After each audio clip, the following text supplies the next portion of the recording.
This is Lessons Learned, and I'm your host, Matt Kennard, CEO of Better Lesson.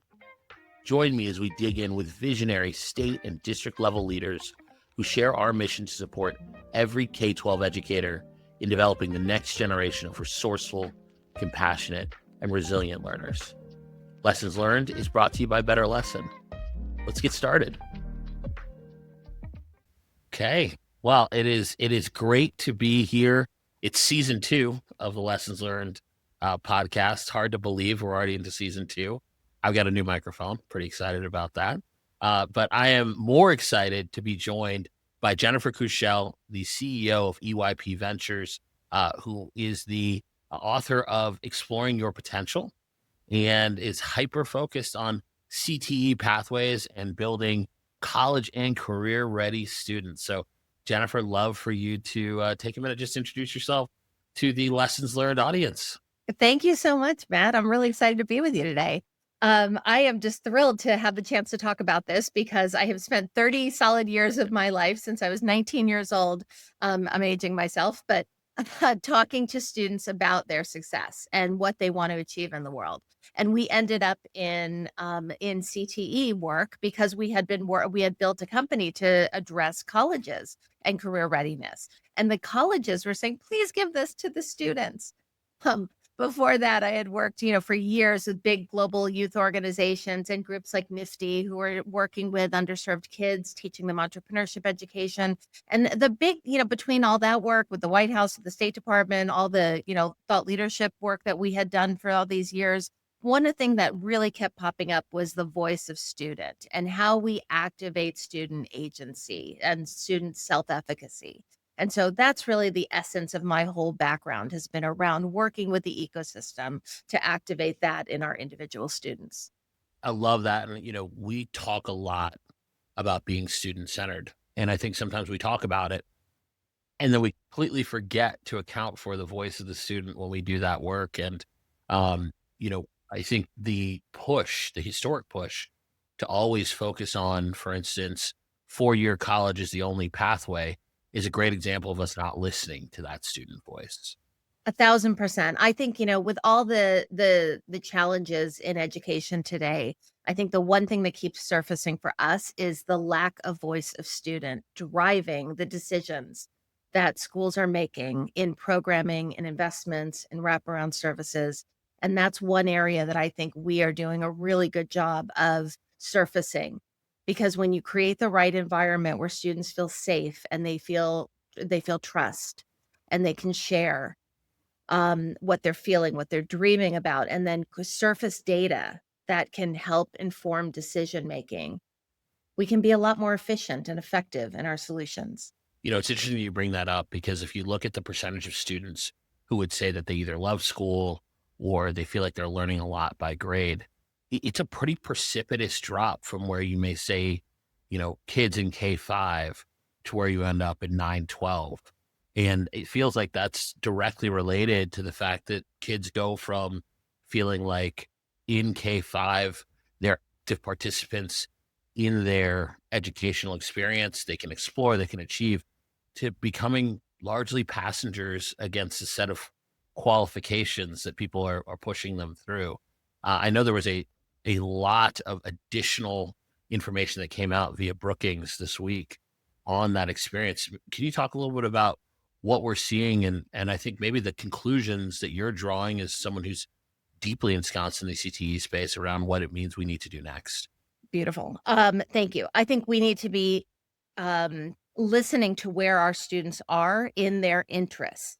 CTE is an incredible opportunity to create relevance for students. And that's the piece that's really missing. Students drop out of school or become disengaged because they don't feel like there's a real sense of what's in it for them.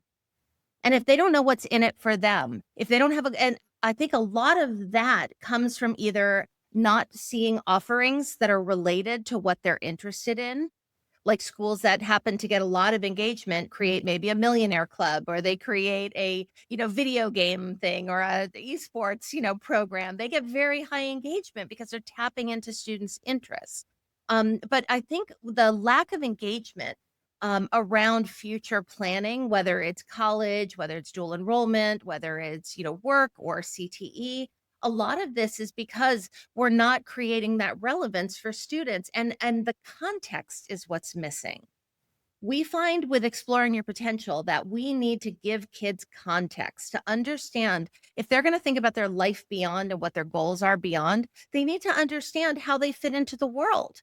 And so we really have come back and said, like, how do you think what does it mean to be a part of the marketplace, to be a part of the economy? What does upward mobility mean for you? Do you have people in your family who have achieved great things, or are they struggling? What does that mean? Like, education is a tool for us to get to that next level.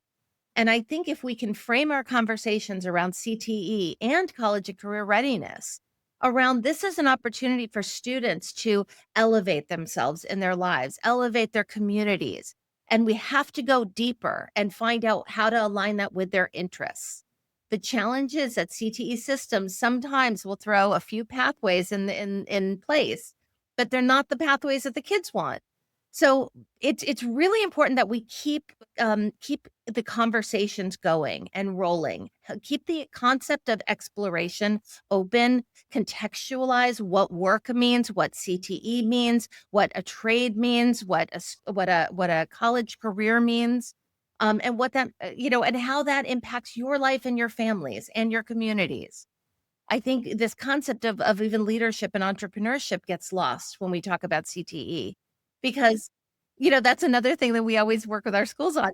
I really like that you can really run down to the local mall and get a leadership internship, so to speak, right? It's a little harder than that at times. CTE will capture about 50% of the students. The other 50% are gonna look at college and career, or college more, in most of the cases that we're seeing.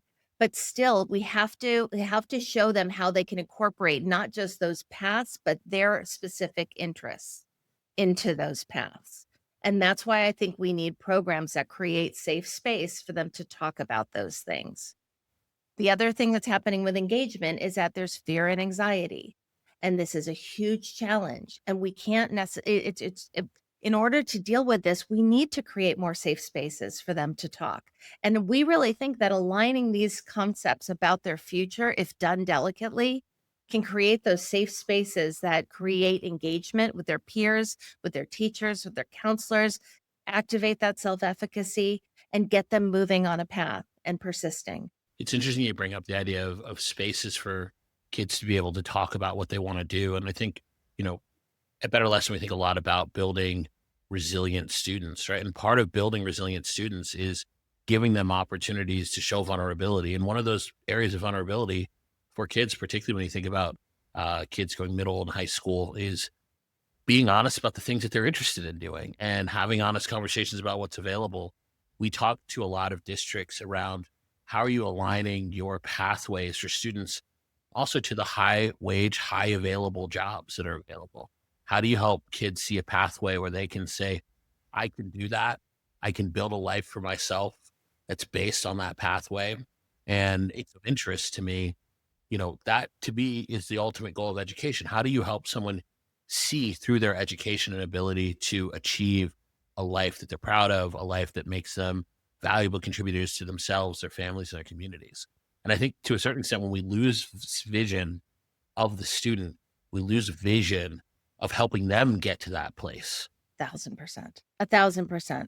And that's why I think that when we look at CTE, there are a lot of great models for bringing CTE into schools, for setting up, in that core CT model, let me just say, for those who might not know, that core CT model is that you're building pathways to employment by introducing special classes that are CTE classes around construction or around agriculture or communications or business, and building the relationships with the industries and with the colleges so that they can get certifications and get jobs.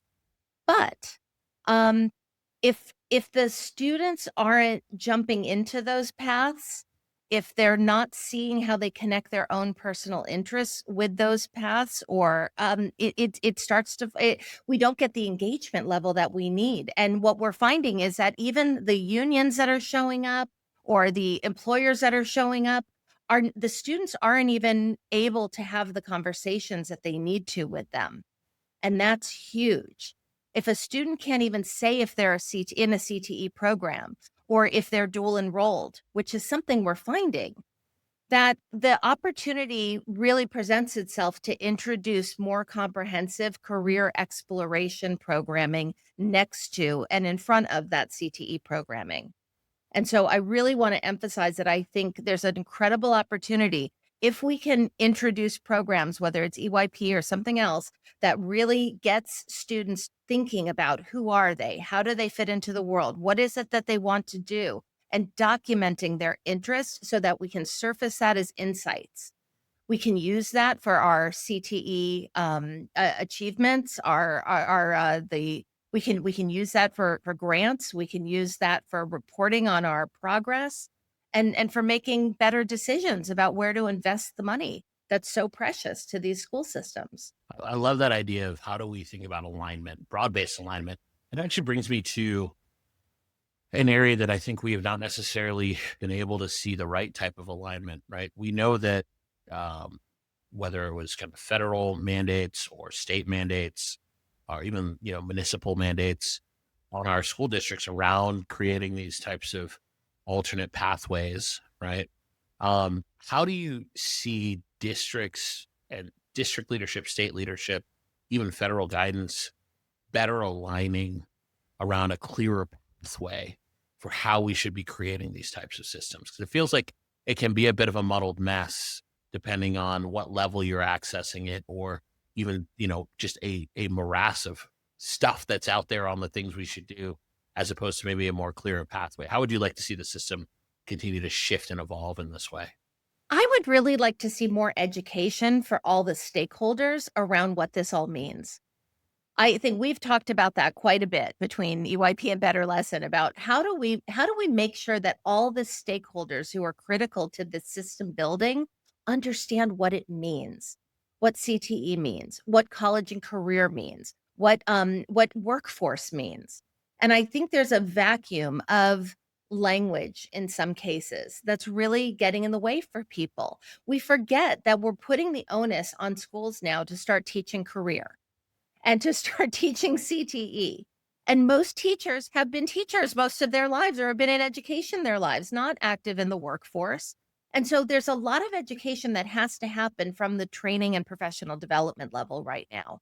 To help people understand that bigger picture, we need to get more people at the conferences. We need to get them outside of their own, bubble in the school districts and in the schools out into the world to see what other schools are doing, what other districts are doing. They're beautiful models. And we have to keep bringing it back to student engagement. What gets our kids on the ground excited about their lives and their futures? Let them come up with the speakers that they want to have. Let them decide what pathways they want. It's our job as leaders in the field to help connect those dots more effectively. But we have to keep bringing it back to keep bringing it back to student voice, and make sure that the educators who are in charge of delivering these programs and delivering on these grants have the information and the confidence that they need to help the students build the confidence that they need by making more informed decisions. It's something else it's come to mind for me, which is building CTE pathways is not an alternative to ensuring we have rigorous academic standards in work. If anything, ensuring that we have rigor in support of those pathways is even more important. Um, how do you help districts as they're thinking about, we're introducing pathways, what are the things that they need to also be thinking about maybe in that transition from K-5 to middle school when they think about putting kids through pathways to get them through Algebra 1 and some of the other key markers for graduation? How would you advise districts as they're thinking about building to those CTE pathways? I think a lot of it is starting those conversations earlier. Everyone in the CTE world, and especially the funding sources, are saying start to introduce career readiness and college readiness at a very early age, 5th grade, even kindergarten. They want kids to start at an early age to think about who they want to be in the world, how they want to show up, what problems they want to solve. And if you can create an environment in schools that enables them to explore those things, it's going to be easier for them to think about soft skills and to engage. When you light the fire in a young person's eyes and they get excited about something and they find that safe space, it's connecting the dots of everything we're talking about. That self individualization, that understanding that my ability to engage with other people and talk about who I am and what I want to do is fundamental to my success and my happiness as a human being. And those skills, if we can start to develop those skills faster, so students feel comfortable and safe talking about themselves. We do need structure. We do need curriculum around that. We need training and coaching and mentorship around that. But if we can connect the dots between these early exposures with that confidence building, that trust, that expression that comes out of them, that will make sure that the experts that show up on campus, that they see that fire, that the kids are able to connect with them more. We have to create that sense of self-agency and the soft skills that help them talk about who they are, but also contextualize that so they can speak about it in the context that matters for employers and matters for the colleges. You bring up an interesting point here, right? And, you know, trick question, right? What's the number one predictor of whether or not you'll go to a 4-year college? Whether or not your parent went to a 4-year college. Now, there's a lot of things we can point to in that, right? College graduates have higher earnings, but like the biggest thing that they have is an understanding of how the system works, which means from a very early age, they've demystified a process that can be so hard to grok if you're just sitting on the outside saying, like, I don't know how to get through it. I don't know how to navigate financial aid. I don't know if I can apply to these schools. What does it mean to be ready to go to college? And so one of the things I love about this idea of bringing CTE pathways in or really having conversations about college and career readiness early on is you are helping to remove information barriers to choices, right? At the end of the day, we want to give choices. I'm a product of America's private school system. And one of the things that's true is that from kindergarten forward, everyone is talking to you about what do you want to do when you graduate? You're thinking about it. You are contemplating being exposed. You go to see businesses. You get to talk to folks. There is a ongoing, never-ending stream of conversation, whether it's at home or in the school around your future. And that's not always the case in our public schools today. It's actually not at all. I mean, we're looking at data that we're surfacing from our program in schools and seeing that kids don't have parents involved in their school, that they don't have friends at school, that they're not, meeting with counselors. Like we're surfacing information that they're and the modeling. Let me just stop and say the modeling is one of the biggest challenges.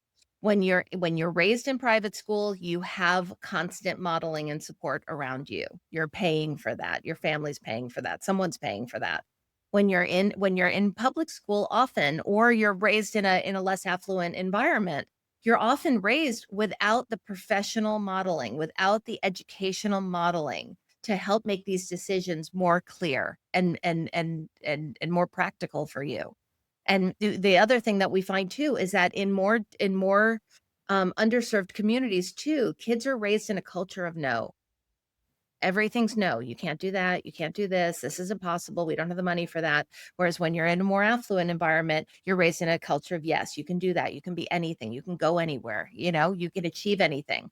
So Forgiveness, not permission. the reason I think programs like Exploring Your Potential are critical is that we address the hundreds of gaps. There are hundreds of gaps in what they know is possible.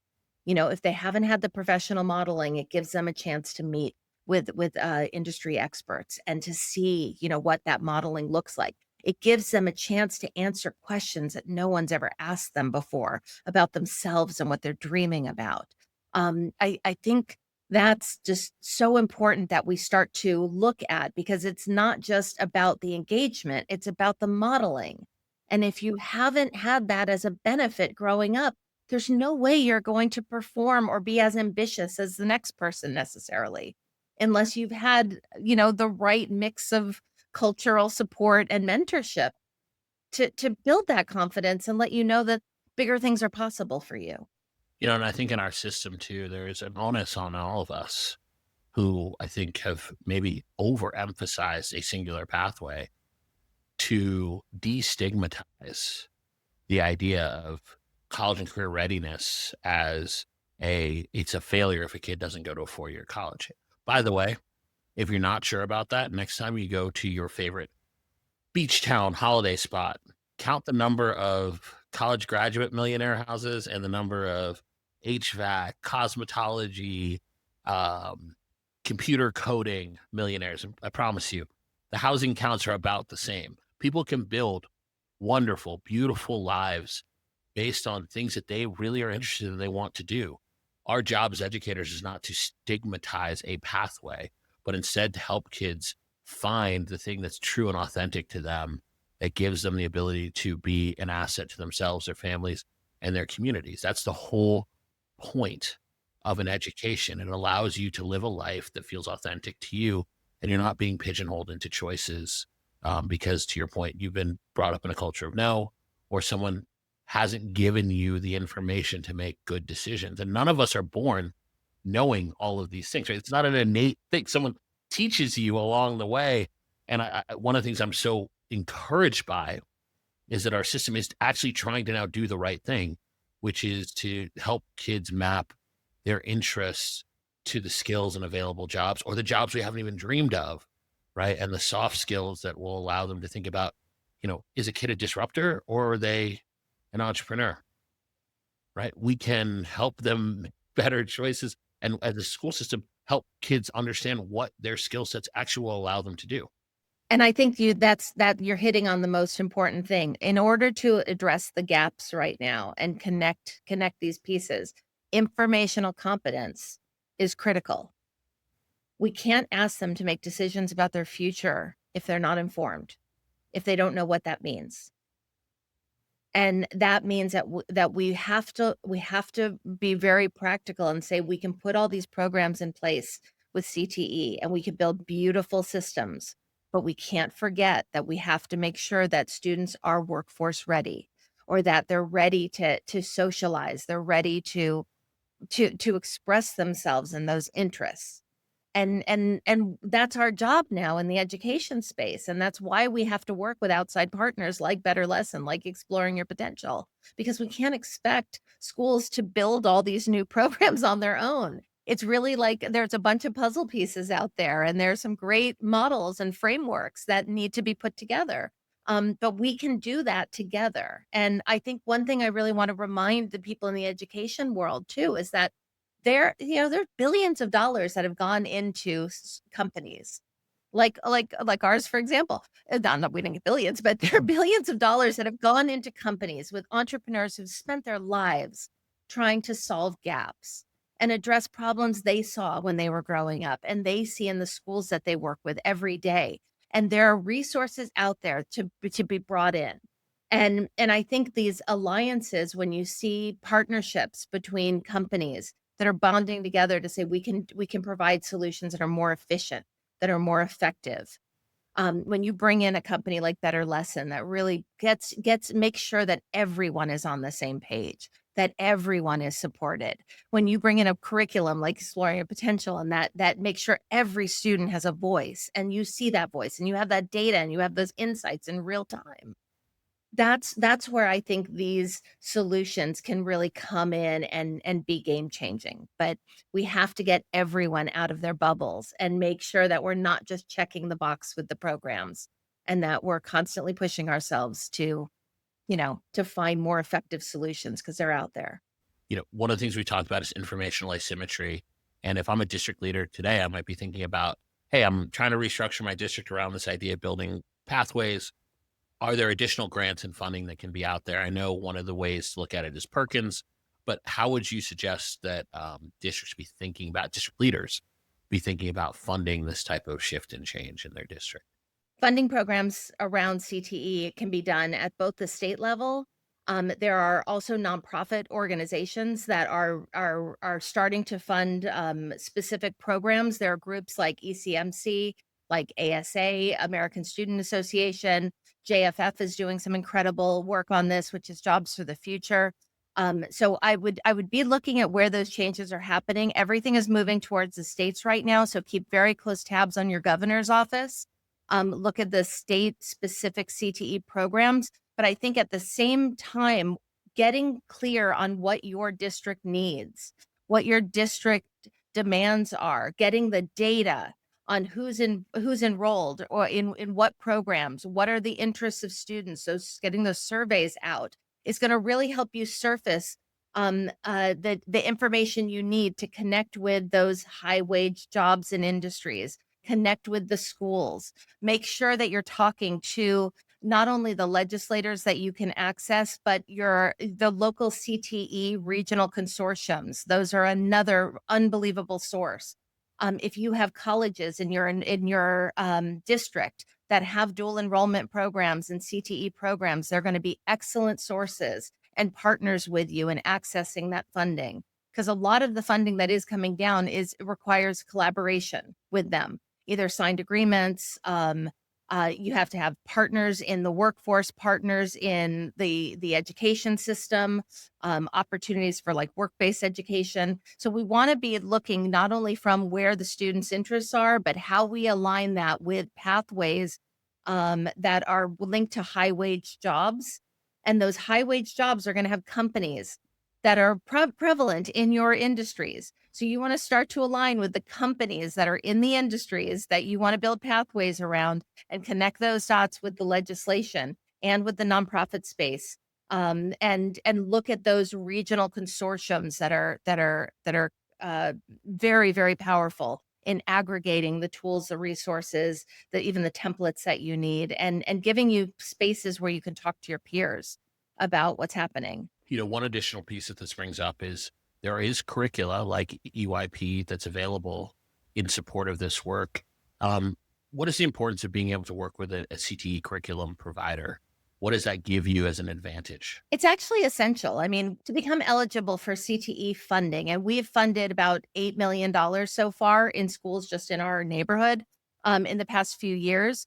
What makes you eligible for CTE funding is having a high quality CTE curriculum in place.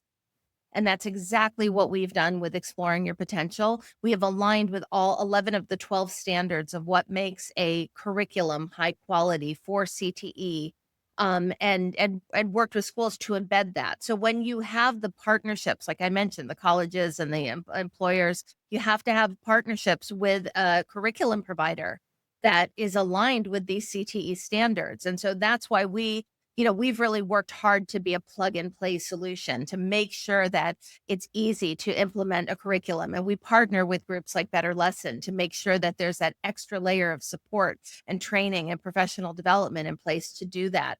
But I think it's a lot of this is putting the right pieces on the table, having that strategy there, and a lot of us who work in this space can really help you fast track this.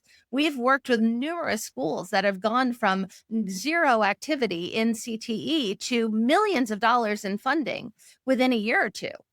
And then stackable funding that can grow over time. So that's another thing I would say. Don't think about CTE as something you're doing over a year or two. Don't think of it as a short term check the box because that's where the education market is right now. This is system building, and we need to build scalable, sustainable systems together.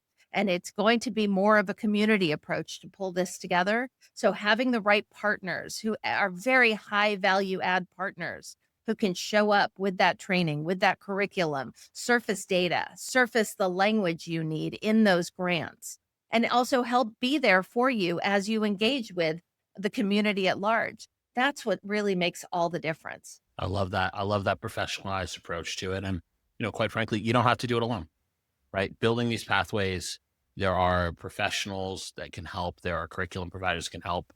Professional learning is a big part of that too, because it's lift and shift as always. And I would say you don't have to find them all by yourself. Look at the providers you're already working with. Look at the relationships you already have. Ask them who impresses them, who they're working with. I love that idea. And I think that it's become a topic that everyone is really understanding is going to be the key to, I think, long-term growth for our students going forward. Jennifer Kushell, CEO of EYP, this has been an absolute pleasure. I always like to leave the last word for our guest. Anything you want to leave as a parting reminder for those who are thinking about CTE, thinking about the world and the evolution of our system? Thank you for that opportunity. I would say, when the world feels overwhelming, which it does for all of us often, try to remember why you're in this in the first place. What does success look like for you? What does success look like for your students? What does it look like for their families, for your staff?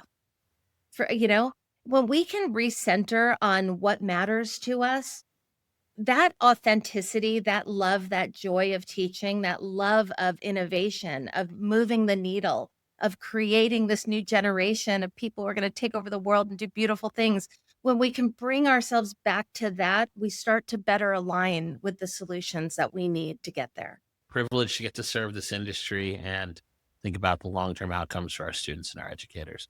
Jennifer, thank you for the time. Thank you, Matt. Such a pleasure to be with you. And I just love the work you do at Better Lesson. It's been great to get to spend a little bit of time with you. All right, that's it for this episode. We'll see you in the next one. That wraps another episode of the Lessons Learned podcast. Thank you for listening. For show notes and more about Better Lesson, please visit betterlesson.com/podcast. Lessons Learned is hosted by Better Lesson, the leading provider of data-driven, high-impact, system-wide K-12 teaching and learning solutions. We partner with states and districts to support every educator in developing the next generation of resourceful, compassionate, and resilient learners who are college and career ready. Our work has impacted more than 80,000 educators and nearly 3 million students nationwide.